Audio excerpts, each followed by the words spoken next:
Cancer Council in New South Wales acknowledges the traditional custodians, both past and present, of the lands on which we live and work. Good evening and welcome. My name is Jill Mills, and tonight we will be talking about the feelings surrounding the guilt of surviving cancer. So first, some housekeeping. If you experience any technical problems, you'll see there's a 1-800 number in the chat box. Just call that number and they'll sort you out. If you can listen by your phone, if you can't hear through your computer. And there's a passcode. There should be a passcode there for you to type in as well. So we want to hear from you in the chat box tonight. Feel free to talk to each other, share about what we're talking about, ask us questions. If there's any good questions that come up, we'll try and address them tonight. And the webinar is being recorded, so sometimes you get a bit distracted by the chat box, but don't worry about that. You can always watch the actual presentation later if that happens. At any stage, if you feel that you need to speak to someone urgently, don't hesitate to contact a Lifeline counsellor on 13 11 14, which is available 24 hours a day. So let's get started. Firstly, I would like to introduce our panel. I have next to me Ben, Sana, Ian and Maxine. So welcome to you all, and thanks for coming along tonight. Thanks. So we're going to hand over to Ben now and hear a little bit about his story. Thank you, Jill. Hi everyone, my name is Ben. I was diagnosed with stage 3 colorectal cancer at 28, and that was 5 years ago this year. After diagnosis, I had some radiation therapy, some chemotherapy, a couple of surgeries, some more chemotherapy, and so all in all treatment was about 18 months. I didn't have a family history. It was all quite a bit of a surprise. And that whole time I was cared for by this lovely lady sitting here who will now introduce herself. Hello, I'm Sana. So I was Ben's partner, still am. I was 22 when he was diagnosed, and we moved here to Australia together because we were living overseas. And basically we've been together ever since, and we're going to tell our story today. Basically how we decided we would sort of do our portion of this presentation is to break it down into sort of a conversation. So we've got about 5 questions, and we thought we'd sort of have a chat amongst ourselves about our experience with survivor guilt. So let's launch into the first question then. Let's. So Ben, when did you first feel guilt associated with surviving cancer? I think that you feel a kind of mixed bag of guilt fairly quickly after diagnosis, and you can define survival lots of different ways. For the purposes of tonight, I'll define survival from the day after diagnosis, and you kind of feel all kinds of guilt, I think, straight up. Like there was a guilt around had I let symptoms go too long. There was guilt around needing to rely so heavily on you and other support structures during treatment. There's guilt about the decisions you made to get to that point and the decisions you have to make. So I think it's really important straight up to acknowledge that there's all kinds of guilt with surviving cancer, and the one we're going to talk about tonight is survivor guilt in particular, which we'll get to, but I just want to check in with you. When did you kind of first feel guilt having or associated with surviving cancer? For me, it was very much when you were in hospital right after surgery. And you were in hospital a couple of weeks because you got an infection, which I'm sure you remember. And basically this was guilt associated with feeling like I was failing as a carer, because I remember you were so uncomfortable and so you were quite cranky and sort of taking that out on me. And one day I sort of just hit a wall and I got really frustrated with being treated like that, but so I was really upset, and then all of a sudden I felt like a complete idiot and so awful for being upset about you being mean to me when you were in such an uncomfortable position in hospital, after major surgery. And so I felt incredibly guilty about sort of not just being able to give you complete love and not just take care of you. Why am I thinking about myself in this situation? So I felt like I was very much sort of failing as your carer at that point. So that was more guilt in terms of my role rather than sort of survival in general. But that's sort of the clearest first moment where I felt devastatingly guilty about my role in the cancer. Okay, so shall we ask the second question then? So when have you felt survivor guilt, and does it change? It sure does change. I think the first standout time I wanted to talk about was joining a support group soon after diagnosis, partway through treatment, and meeting people that were similar age to me with a similar cancer. one person in particular, we got, we became close and we supported each other a lot, and we met a few times face to face because this was an online platform. And when she passed from a similar disease at a similar age with all the same kinds of ambitions that I had and the same kind of goals, it really hit home that this part of this journey for me was going to be meeting people with cancer and then saying goodbye to those same people sometimes with a similar cancer. And I was kind of, going back to what I was talking before, it's kind of a mixed bag of feelings and guilt. I was grieving for her at the same time as being grateful that I was still alive, but also guilty that I didn't really understand why she didn't get to live and why I did get to live. So it was kind of confronting. That's the first time I remember it. You'll probably remember that time quite well. And so when did you first feel guilt as a carer of somebody that survived? For me, to be honest, I don't think I feel survivor guilt all that often anymore. But it does come up when someone we know passes from cancer, because we know a lot of people who've had cancer now. And I do feel it briefly then. I don't think I feel it ever as much as you would, because I consider you more so the survivor than me, because you had cancer happen to you, and while I was experiencing it with you, I feel like, the disease wasn't in me. So, but I suppose basically, so yeah, if a friend passes away, as a friend did 2 years ago, a very good close friend of ours that we knew, I feel guilt, and I wonder, why, how did we manage to be so lucky? Why were we so lucky? She was amazing. Why couldn't she have been lucky as well? And I guess I start the way it manifests now is I start asking questions about, oh my gosh, are you exercising enough? Are we eating well enough? Am I doing enough to make sure, we're eating organically? Or, oh, I haven't made enough space for you to be able to meditate. And so again, it goes back to guilt about, am I doing enough to care for you and make sure you're as healthy as you can be? Because I suppose in a way I feel, because we have been the lucky ones, we have a responsibility to give ourselves the best chance of continuing to be lucky and living. So yeah, I suppose I feel it at times, not so often, but when I do, that's sort of how it expresses itself, thinking about if I'm doing enough. Do you think about other carers when they lose partners? Like you mentioned that friend, which we should probably mention, because I think that's one of takes us to the next question and is the most, she's the lovely redhead on the slide there. Crystal. Yeah, so we were on our way to New York to see her. She had melanoma, and she was a mutual friend from Beijing, and she passed away while we were on our way to see her. And this, for me, this was kind of the next phase of survivor guilt, because again, it was somebody really similar that I identified with and that I thought was going to make it. I never doubted that she wasn't. And I remember she'd just met a partner, do you remember? And it was kind of really similar to our situation. And I wonder if did you identify with him and feel guilt around him having just lost her? Yeah, I suppose I did. And actually, I kind of forgot that we were in a very similar situation. So Crystal met her partner, I think, actually she met him after being diagnosed, whereas I was with Ben about 5 months when you were diagnosed. So both relationships were quite new.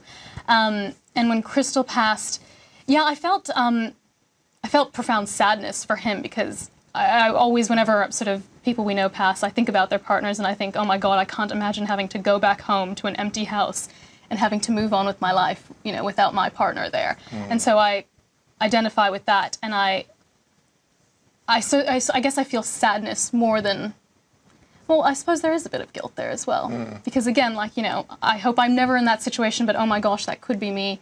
And why isn't it me yet? Why have we been lucky? I do sort of feel bits of that as well. That's true. There's similar questions that I grapple with, but from the other side, which is why were we lucky and why did I make it? And it's not that it's there all the time, but it's certainly, when it's there, it can be almost overwhelming, that kind of crushing feeling that there's so much uncertainty with cancer, and this is another type of that. It's another extreme type that is quite unusual, I think, because it has to come about once you've lived, basically, and survived and got over the pointy end. So how does survivor's guilt manifest for you now? Yeah, it's interesting now, because as cancer becomes more almost mainstream in its there are books about it, and you know, well-known people get cancer and they write about it, and I no longer have to experience it from people that I know in the support group. Sometimes I can get it from reading biographies of people that pass away, or scientists or doctors that get cancer. And those same questions are still there. They haven't changed all these years later. I still don't understand why some people don't live, and I did. And, you know, and again, it's that mixed bag. It's all confusing, and it just adds to that kind of that feeling set that chips away at your everyday resilience.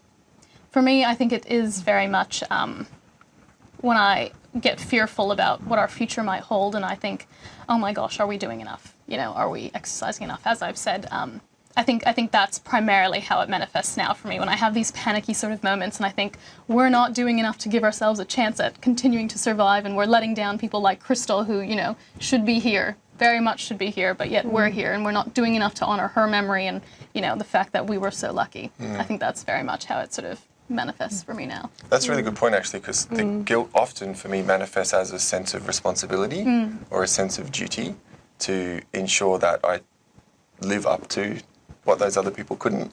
And you take that guilt and then you have to kind of mould it into something that you can use. Yeah. And that allows you to achieve. So then every time we have like a burger or something, not every time, but, you know, once in a while if we have a burger and fries and I think, oh no, we're not eating well enough, this is not good. We're not doing good. Okay, so how do you manage any feelings of guilt that arise during survivorship? I don't brush them away anymore. I acknowledge them. I will talk about them with you, which is it's really nice having somebody to be able to chat to about that, and I value perspective on that.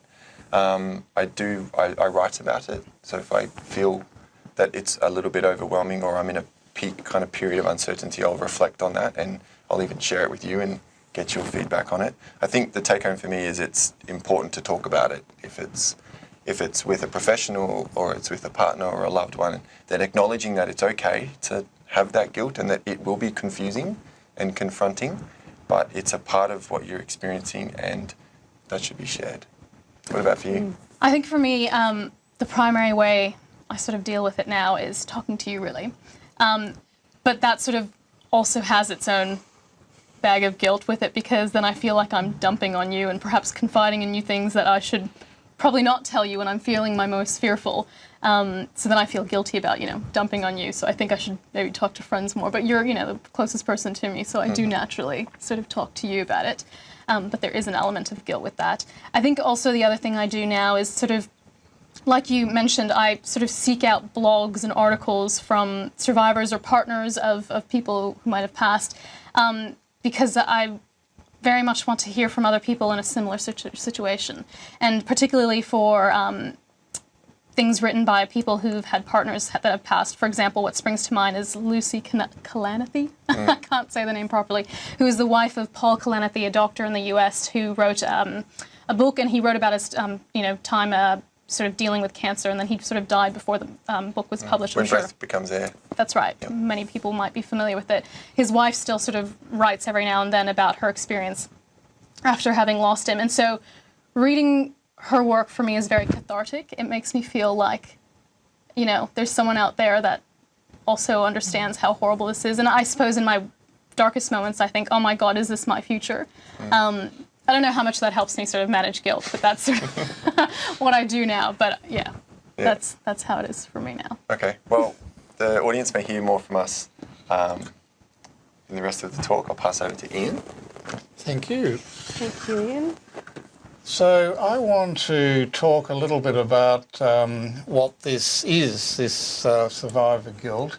And we'll start with a case study. I mean, you've had a live case study, but here's a case study of a person who was with their wife, and they came to the hospital, and essentially the problem was that how things changed with the diagnosis, and how when they after they had the experience of feeling that things were never going to be the same again. That's the essence of the story, and to the extent that the husband couldn't deal with other people in the situation because he really hadn't resolved, how he felt as well. So the survival seemed to be at the expense of other people when it really wasn't actually. And that's one of the interesting things about survivor guilt, because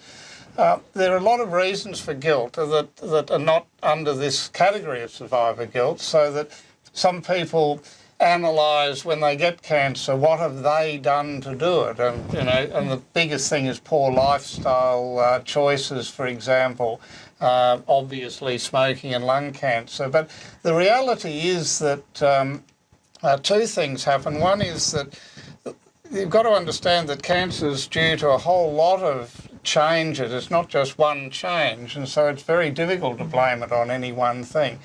And the second thing is, the positive is that you actually have a better lifestyle afterwards if you can change some of the things that you thought caused the problem in the first place. Then there's the guilt that you've heard expressed about, was I diagnosed early enough? Did I ignore symptoms? And was I silly? And so on. Well, people are diagnosed when they are. I mean, sometimes they're diagnosed by chance, having a scan for something else. So it's a bit difficult after the event to say that you could have done more. It's easy retrospectively.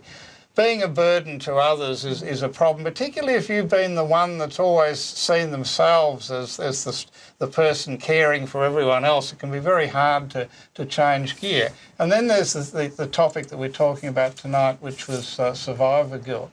And this is something that's not just about cancer. This is common amongst survivors of all sorts of things like war or disastrous or any life-threatening illness. And it refers to the sense of guilt or responsibility felt when a person survives and the others did not. And it's actually, it's not all that long has been diagnosed, certainly in the last century. In 1942, at the Coconut Grove nightclub in Boston, there was a very large fire and almost 500 people were killed. And two of the people who were looking after some of these people, Stanley Cobb and Ehrlich Lindemann, identified survivor guilt, where previously quite well-adjusted people became confused about why they were still here in the face of this absolute tragedy when so many other people died. And they at least looked for a meaning to their survival as to why they were singled out to be lucky enough to survive. And in fact, they tended to feel that those who had died really almost deserved to live more than they did, that they had more reason to live, if you like, and sort of that escalated how they felt. So it's a type of post-traumatic stress disorder.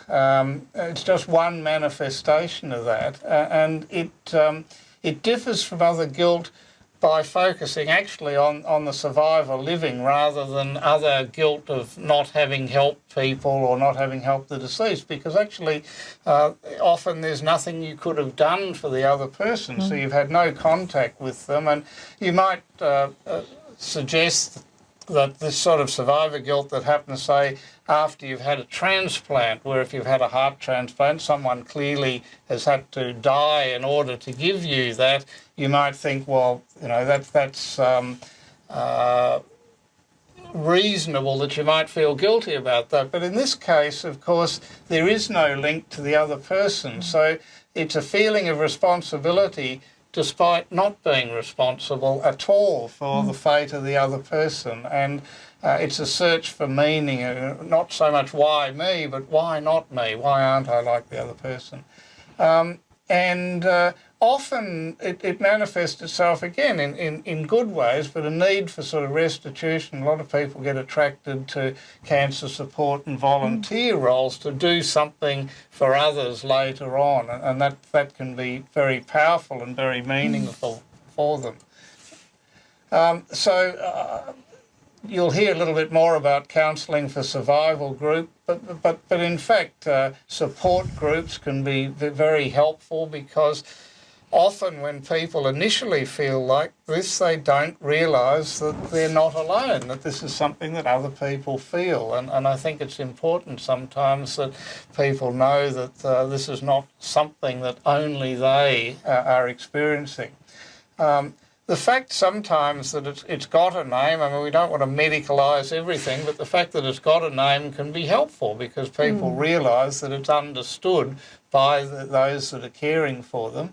And in fact, there are a whole range of different types of counselling, but some of the questions asked with survivor guilt are sort of spiritual questions.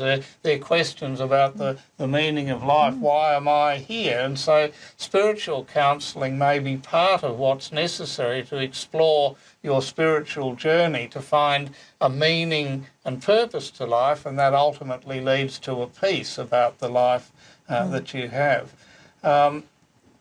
And sometimes it's worth actually confronting the idea that you could have done something for someone else when you couldn't. You know, why do you feel that you were so powerful you could have averted the deaths of others?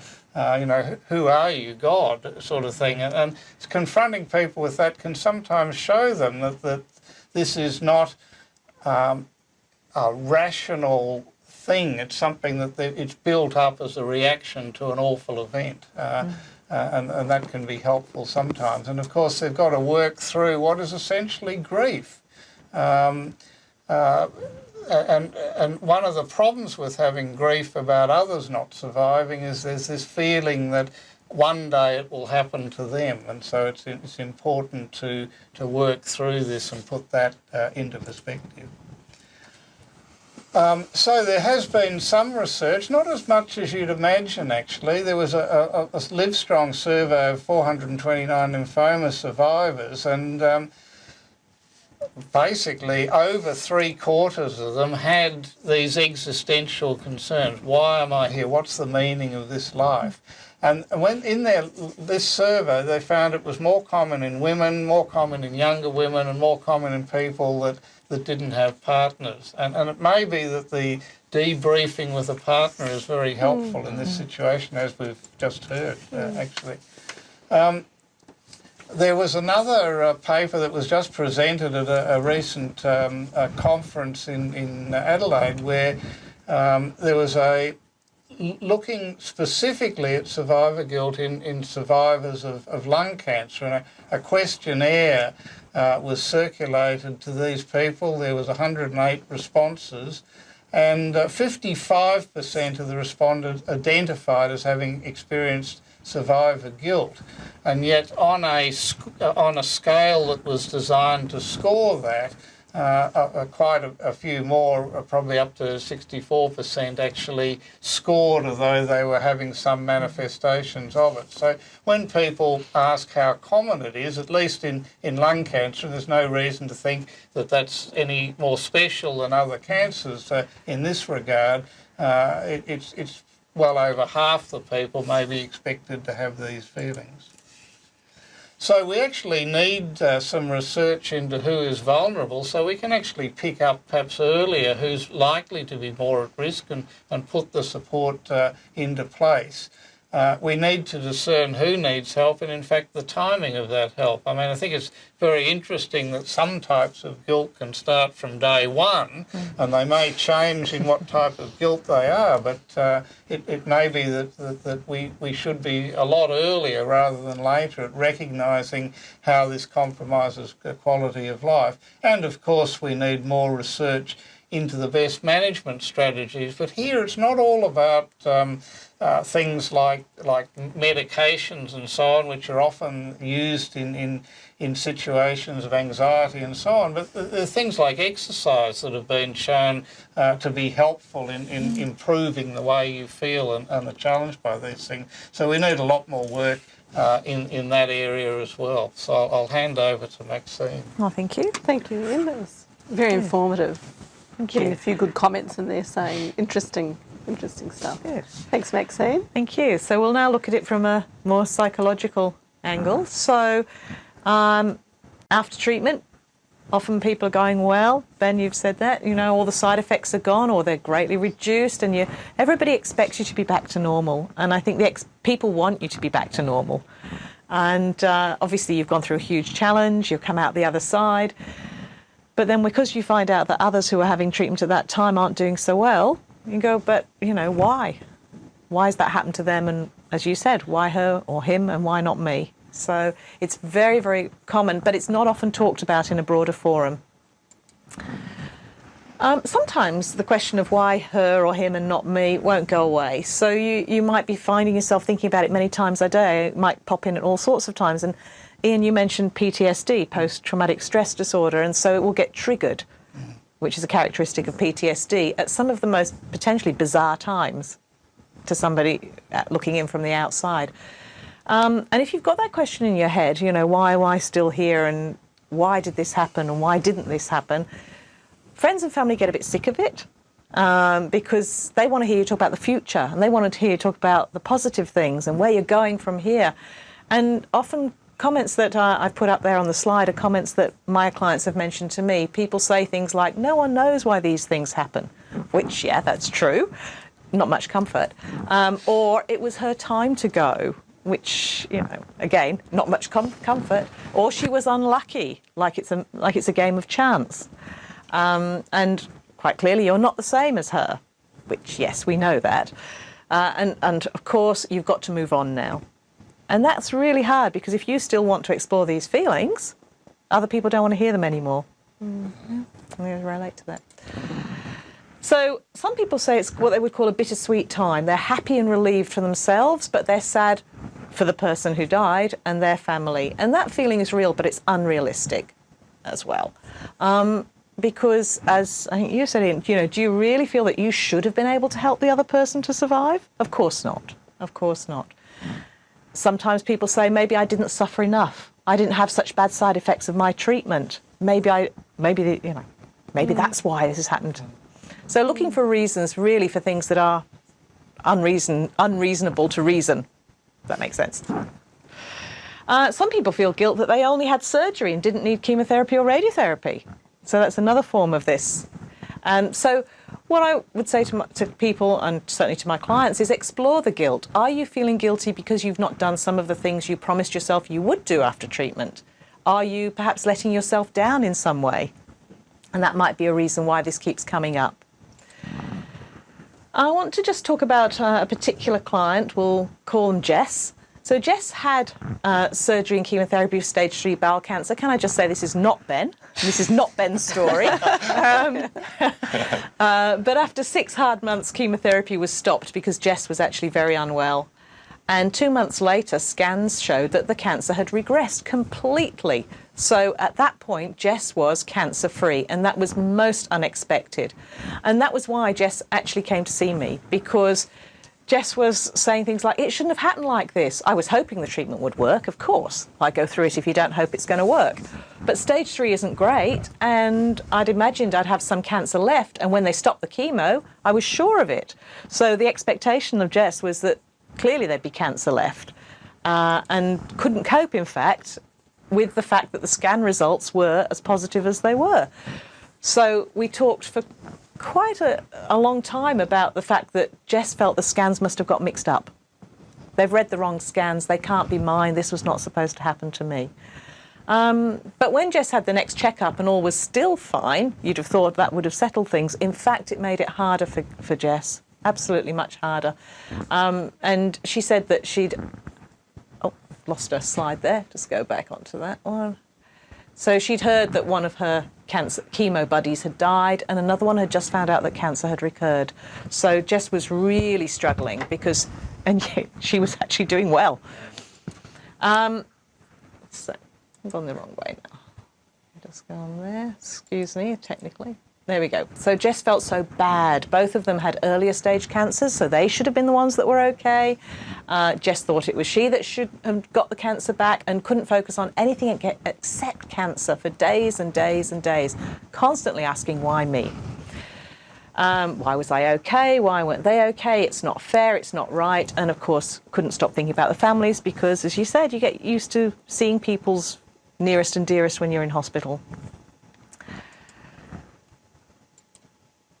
So after 6 sessions of counselling, which took place over 3 months, so sort of alternate weeks, and after working on making some changes to everyday life, Jess gradually came to see that it was as it was. It was just that and nothing more.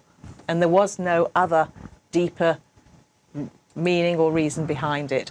12 months later, Jess had finally started to make plans for the future. She came back for a check-in. And although she still acknowledged being anxious and feeling guilty, particularly in the week leading up to every checkup, Jess was otherwise spending much more time travelling, less time working, and feeling back in control of life again, as much of any of us can be, as she said. So survivor guilt's very common. For many people it fades over a few weeks, but sometimes it just doesn't. So I've got some strategies coming up which might help. We've talked about some of them. Ben, you said you write. Talking to yourself in writing down your thoughts and feelings, either in a regular journal or whenever things get overwhelming. Talking out loud in the car, with Bluetooth in the car. It's really easy to talk to yourself while you're driving. People think you're having a phone conversation, so you're not labelled as strange. Or at home or in any place where you feel safe, because airing your thoughts out loud makes them sound and feel quite different to when they're in your head. Talking to a counsellor, of course, and talking to others who've had cancer in a support group, as we've already mentioned. By giving the guilt some airtime, you're not denying that the feelings are there, and nor are you trying to suppress them, because I think that's what can cause other problems such as depression. And that's what I think causes more re-triggering. So acknowledge the feelings and then use some strategies, such as those on the other slide, to address them, and that's what people report seems to help feelings fade over time. That's really all I need to say. So, Jill, these questions... Yeah, so we had 298 people register for tonight, and we've got 68 online tonight, which is good. I always imagine we've got a room of 68 people here listening to us, which is great. Now, we had a lot of questions, a few quite specific medical questions which we're really not placed to answer here tonight. And it's a situation where you need to consult with your specialist or GP, whoever had been treating you or is treating you at the moment. So sorry, but we can't answer those. We've picked out a few questions. There are a lot of questions that I hope we have answered so far with what we've presented tonight. We've got a good half hour to chat now, which is great, because we all have a lot to say, I think, about the subject, especially you guys. So we'll kick off with the first question here, and whoever would like to speak up, please speak up. So I'll read the question out. Is survivor guilt for cancer patients different to other types of survivor guilt? And I guess this comes, Lindy was saying she wants more info on post-traumatic stress disorder. So I guess that might come into this a little bit, where some of the differences might be. Yep. Maxine, maybe? So is survivor guilt different? Yes and no, of course, because we'll never give a direct answer, because it is what it is for different people. So everybody will experience it and express it in a slightly different way. But survivor guilt means I came through something and that other person didn't, and I don't understand why. I think we also made the point that there are some more obvious, if you like, survivor guilt, like the post-transplant one, which is a little bit different because someone actually had to die to provide you with the means of living. But, you know, it's the same type of a process of just this persisting month after month, sometimes year after year. Yeah, that's right. So it's kind of the same but different. I guess it's a tricky one, that one. Have you got anything to say on that? Or? No, I'm happy to hear from the experts. Yeah. Like that. They know more about it than me. And now this was an interesting one. I kind of reworded the question a bit, but it was someone saying that people were saying to her, "Oh, but I thought you were dying. Yes. How come you're still alive?" It's like, I mean, I know we hear this often, like the crazy things people say to you, and it's like they just have no idea. Yeah. It's probably meant with a good intention, though. You know, like, wow, I'm relieved. I'm so surprised you're still here. That's wonderful. Just not phrased terribly well. Yeah. So if someone were to say that to you, what do you say? What's your response? You know? God. Wow. I mean, I don't know if we've ever had anything quite so inappropriate almost said to us, but No. I feel like I would probably just laugh. I don't know. What do you think, Maxine? From a counselling perspective, how would you? You know, sometimes I thought you were dying. You go, well, as you can see, I'm not. I'm here. I used to actually get that a lot from patients who went back to particularly rural centres, and people used to say to them, when you left for the big city to go to the cancer hospital, we never expected to see you again. Yes, that's true. I took it actually to the patient and said, well, you're a vehicle for educating all these people about cancer these days, that it's not an acute illness, it's more like a chronic illness, that a lot of people survive cancer. I mean, 2/3 of people who get cancer today will still be alive in 5 years' time. Yeah. Now, we can do better than that, and we hope to do better than that, but it hasn't got the same connotation as getting an illness and disappearing. And so I think there's a real opportunity for people who are surviving to get the message out there saying this is really becoming more common. Yeah. And you almost at the stage where you should expect to survive rather than not. Yeah. So it's that, are we curing cancer? We are. Well, bit by bit we are. It's not. There's no magic bullet. It's been a hard one, step by step. But with new sort of targeted treatments, we're beginning to target treatments at the very mechanism that causes cancer, and we're starting to see better results. It makes a lot of sense, and over time we are actually getting better, and there's almost no cancer now that doesn't have a treatment of some sort. Yes, we've got a lot to do still in some cancers, so we're not saying the battle is won. But I think people have to be, I think, probably re-educated a bit about the fact that cancer is becoming more of an illness that a lot of people are living with over periods of years. True. So the next question coming up here, how are feelings of guilt often mixed up with feelings of grief? And it's something we talked about when we were promoting this webinar, actually. And it's kind of come up in a subtle way through our discussion just now about this feeling sad or not sure, and it's, is this the grief? Is it being misidentified as guilt? I don't know. Yeah, it's a really good question, and we spoke about it a bit, kind of disentangling some of those feelings. For me, if I'm in a grieving state, the guilt is there. I can tell it's there at the same time, and it will kind of oscillate between the feelings that Ian and Maxine talked about, responsibility and duty and uncertainty, and then just loss and sadness. And then as the grief kind of resolves and you deal with it, I find that guilt is the one that will hang around a little bit longer, and that kind of tends to linger for me. Do you have a thought on that? For me, yeah, it's definitely a component of grief, for sure. And I think, as I said earlier, I think it's probably more pronounced for you than it is for me. I don't know why that would be, but it's a component of a whole sort of, bag of emotions that I go through from time to time. Yeah. And I guess grief is, that sense of loss, grief and loss. What have we lost? We've lost the life we had before. And then the guilt is, and now I've survived and I've got another chance, and maybe I've got to do it differently, and maybe I've got to do it better, whatever that might mean. But I think we've got from the loss to the survival is where that changes from the grief to the guilt.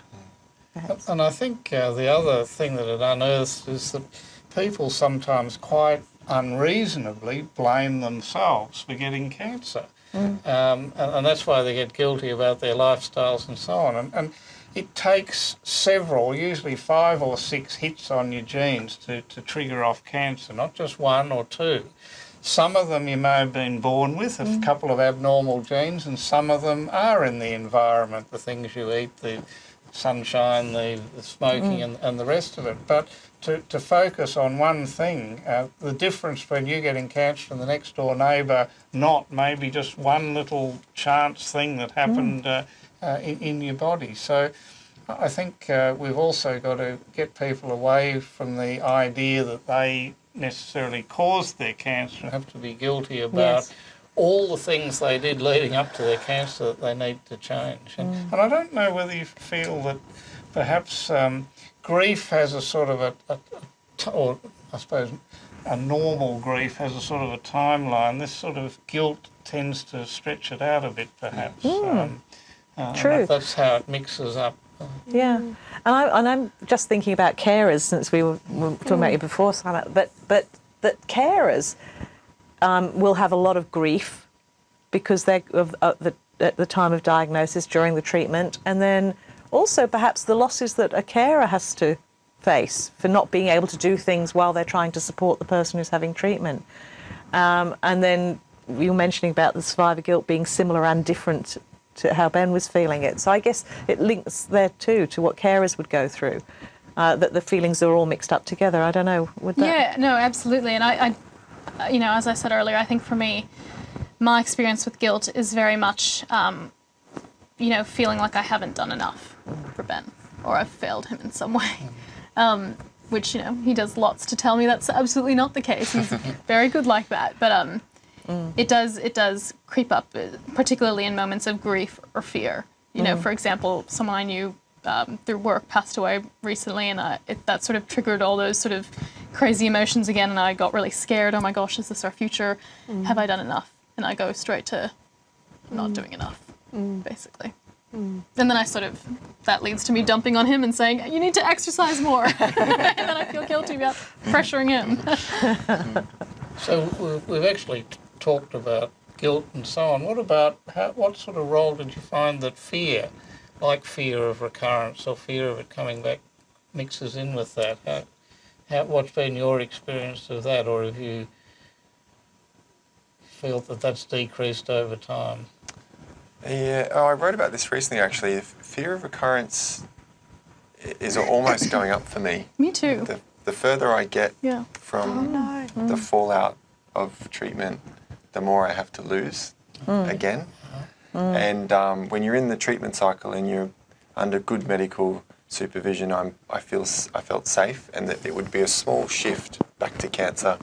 Now it feels like an enormous shift again, and I've got that fear because I know what that's like. But I think before what I touched on is that these things, they all chip away at your resilience. So that fear of recurrence, at a peak time, it's there, and it makes the guilt more likely to come back and the grief more likely to come back. Yeah. Just sort of you saying that the fear is increasing. I've been really surprised by that as well, because I felt like I went through the last 3 years, pretty much coasting without too much fear, feeling pretty confident in our cancer-free status and not dwelling on it too much. But in the last few months, 6 months maybe, I find myself preoccupied with it a lot more. Perhaps for the same reason, because if you were to be diagnosed again, it's like we just sort of came back to normal life, whatever that is, and now it'd be falling, you know, right back to where we were 5 years ago. So yeah, for whatever reason, I'm more fearful right now than I have been in a long time. You know, on that, I mentioned in my slides that Jess came back at 12 months because, you know, 12-month checkup, a significant time, and the anxiety was high. And in fact, I find that quite often that I see people roughly once a year, as even 5-10 years more on. Just for a bit of reassurance, and also not that I can give them reassurance medically speaking, but emotional reassurance that look where we're at now. Let's go back through this. Let's talk about it again. And then they often say, but I feel so guilty. I'm wasting time here, and I shouldn't really be having to talk about this anymore. I go, but it's in your head. It's in your head. Come and talk about it. And after an hour, one session, go away again. So I think it's great question. I think it is also the fact that we're hitting the 5-year milestone. Perhaps that's what's making us particularly like, okay, now we're really supposed to stay Very important statistic. surviving. And if we don't keep surviving now, oh my gosh, we've really fucked that up. It's interesting, that 5-year thing, isn't it? Because it really is just a way of comparing one cancer to the other. It was a statistical thing. It wasn't that it has any sort of biological significance, but everyone measured what was happening at the 5-year mark so they could compare one cancer with the other, one person with the other, and so on. But the 5-year mark's taken on a sort of a mystical thing of its own. But one of the other things about 5 years, I certainly had some patients who, in the early days, got right into cancer support groups and so on, then round about sometime after the 5-year mark, they dropped all that, almost as though the rest of life had sort of flooded in and they just put it behind them. And you know, I wonder whether that reaction to guilt, to want to restore the balance with the next people that are suffering this, eventually settles down as well, and life becomes, as you said, whatever normal is. That was a question I had actually, because I was really interested in that Ian's point that it can manifest as the joining support groups and a sense of duty and responsibility, but it's, you know, you hear that guilt is an unhealthy or unproductive emotion. So can guilt be healthy in that context? Can it channel you into those kind of? If it's a motivator. Right. Okay. I mean, as a motivator to do something, but in itself, it's I sometimes say it's almost a waste of your energy in that regard. It's great motivation like for action. Yeah. But in terms of because we can unpack it, we can talk about it, but it's not something tangible, and that you can physically get hold of. And so, in counselling, I'll be saying, let's look at what it leads you to do. Let's look at its impact on you rather than guilt itself. Yeah. So Ian, do you give everyone permission that we can forget about the 5-year thing? Oh, absolutely. We can acknowledge everyone we'll listening. leave the 5-year thing to the statisticians. Absolutely. But the people that have cancer, I mean, there's nothing significant So in the just cancer cancel it out. terms about what we could have made it 6 years, we could have made it 4, but we didn't. We made it it's 5. Yeah. So does that make you feel better? Much better. You know, I actually think, because that 5 years has been around forever and ever, Yeah. and given, you know, I've been in the field It's so a true. long, long time, and I vaguely remember it being around, well, treatments were so poor in the early days that to get to 5 years was a great milestone. Yeah, exactly. So I think that, whereas now, you know, it's not that milestone anymore because, so maybe the significance was because of that at that time when we had so few treatments at our disposal and so few options for people. And sometimes in a disease where the treatment is excellent, sometimes you can really predict a long-term survival at the 2-year mark. Yes. Because, you know, if they hadn't relapsed by then, you weren't going to... There's never a 100% guarantee, but in the majority of cases. So biologically, there's some cancers, testicular cancer would be one, lymphomas would be another, where if you do very well and you still haven't relapsed in 2 years because they're relatively aggressive tumours and you'd expect if you left any behind it would have been back by then, that we can really be quite enthusiastic about the long term far earlier than 5 years. That's good news. Now, Annie asked a question for Ben and Sana. Do you talk about, as a couple, do you talk openly with your friends and family about this or not? It's interesting. We're not too guarded in a lot of this, I think. I think we're quite happy to talk about a lot of it. I don't know if survivor guilt specifically has ever come up. Can you think of a... Yeah, it's a really good question. Thanks, Annie. Hi, Because Annie. I was reflecting on this ahead of the webinar, and I realised I have never spoken about this with friends and family, and I haven't spoken about it in my online support group. I don't think anyone has brought it up, and I thought that was really... It comes to the last question, why don't people talk about I it? thought that was really interesting because it's the data would suggest it's there. Psychologists are telling us it's there, but it's not. And even in that close, safe community, or maybe that's entirely the wrong community to talk about it, I'm not sure. But we haven't spoken about it often. And for the reasons that you both touched on, a lot of it is, why are you dwelling on this? Move on. You're alive. Yeah, well, that's what you were saying, Maxie, the family, like, you kind of know maybe they just want you to, they want to, maybe you want them to say, you know, I'm well, I'm fine, you know, you don't need to worry about me. But if you start talking about that, they might go, oh. Yeah. Yeah, it's almost like they need you to be normal and healthy and Yeah, and the first thing they'll say is, or they might say is, oh my gosh, are you getting depressed? Yeah. You know, oh my gosh, we don't want depression. Yeah. You know, so maybe that's another reason why it's not openly talked about in that way. There's actually a question I had for Maxine is what are the common barriers to identifying it, identifying you have survivor guilt? Because when I was thinking about why we haven't talked about it in the support group, I wondered if we just didn't have the awareness yet that we were carrying it. What might we see, or what might we look That's for? interesting. What a good question. Yeah. I guess you're right, actually. Because it's not talked about very often, and because it's just assumed that everything goes on okay and people manage, I think it gets displaced into anxiety, labelled as anxiety often.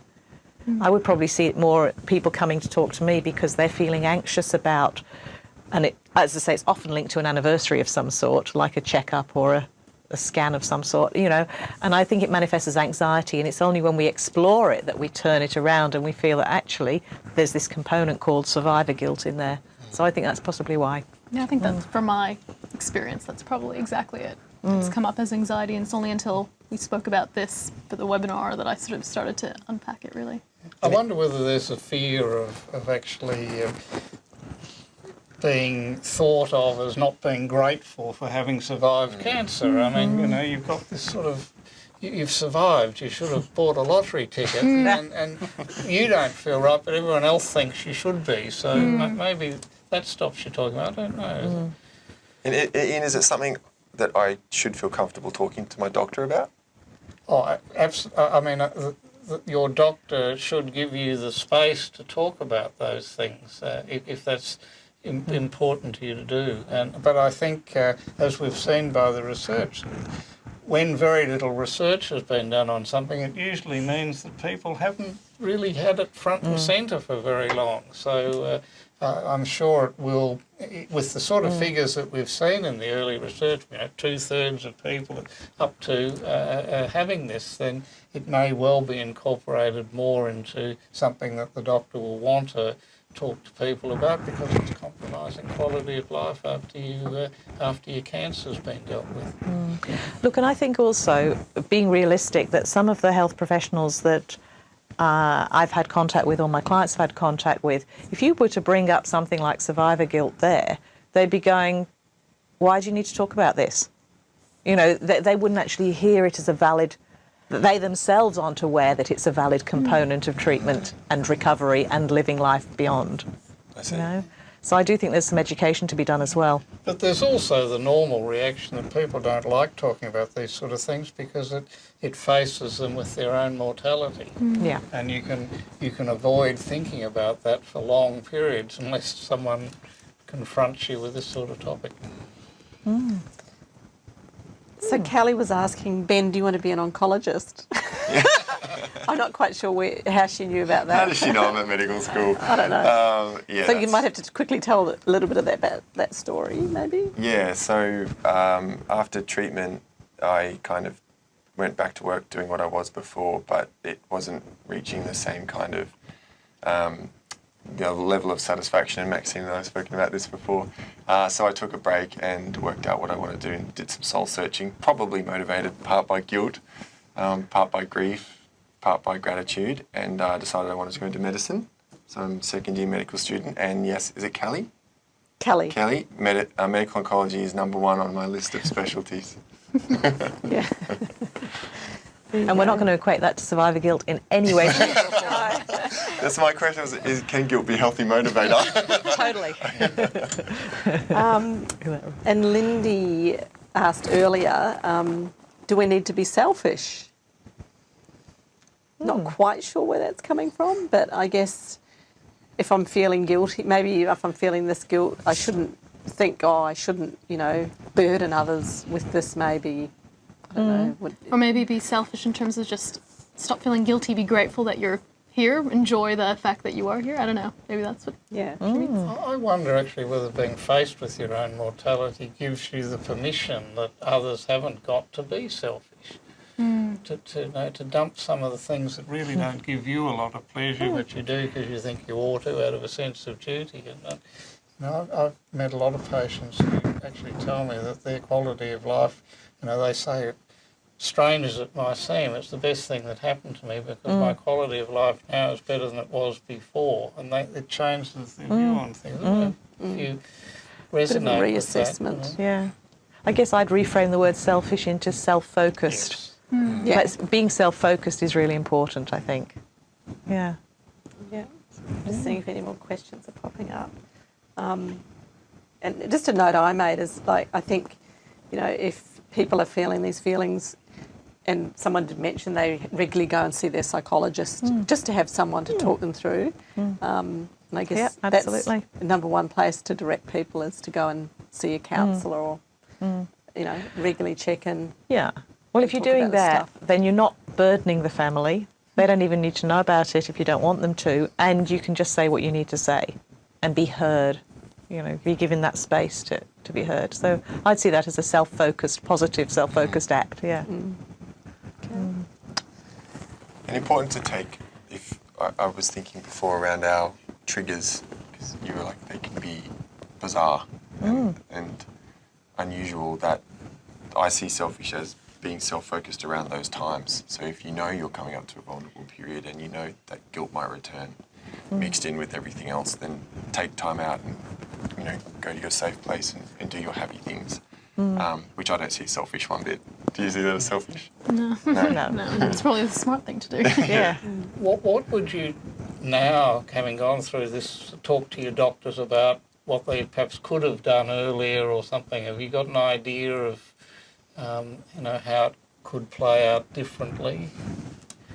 Yeah, I wonder if flagging it earlier, you mentioned working out when to kind of raise it or intervene is helpful. Yes, so I think this goes for anything to do with survival and survivorship. It's not handled amazingly well at the moment, and given the statistics you've quoted, we need to get better at it as a society and a medical profession. You know, I think I would have liked to have had it acknowledged that it was a possibility, not planting the idea that I was going to feel guilty, because not everybody does, clearly, but just acknowledging that it may come and what to look for, based on what you mentioned before. Keep an eye on these things. They can be now, they can be a year later, and here's how we can turn it into something. Would have been good to have that nice and early. Yeah. Well, you'll be able to do that. Yes, exactly. You've got inside knowledge. Yeah. And also carers, you know, you can be cranky as you like. Yeah, I think that's the other thing. Relationships are real. You know, you can't be unrealistic and always be nice to the person because you feel guilty because of what they've been through. Yeah. If you have, you know, you've got to have you've got to have arguments. Yes. You've got to have disagreements. You've got to have discussions, cranky times too. Yeah. Because it's not about being perfect. It's about being real. Yeah. Wise words. Yeah. Now, can you move on to the last slide, Maxine, as you have the mouse? Do I? So we've had no more questions I can see there.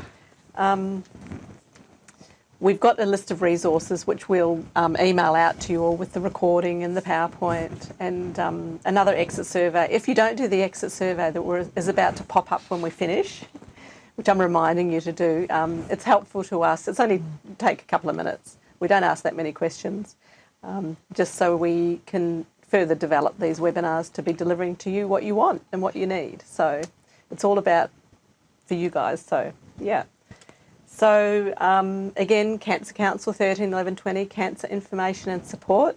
You can ring them 7 days a week, or not 7 days a week, that's Lifeline. Monday to Friday, 9 to 5. So if you've got any questions tomorrow, feel free to ring them. You know, you can still ring them if you have finished your treatment, or even after 5 years. So, yeah. And again, Lifeline 13 11 14, if there's anything that's come up for you. We've had one question about anger, but I don't think we can go there right now. That might be another webinar talking about the anger. Totally. So thank you, everyone. Thank you to the panel. Thank you, Ben and Sana, for sharing your private things that you haven't even talked to your family about. Just shared with everybody. And Ian, thank you for coming along tonight. Much appreciated. And Maxine. Thank you. So thank you. And thank you for everyone logging on and taking part, and lots of great chat, which was lovely to see. So thank you, and we'll sign off now. Good night. Good night.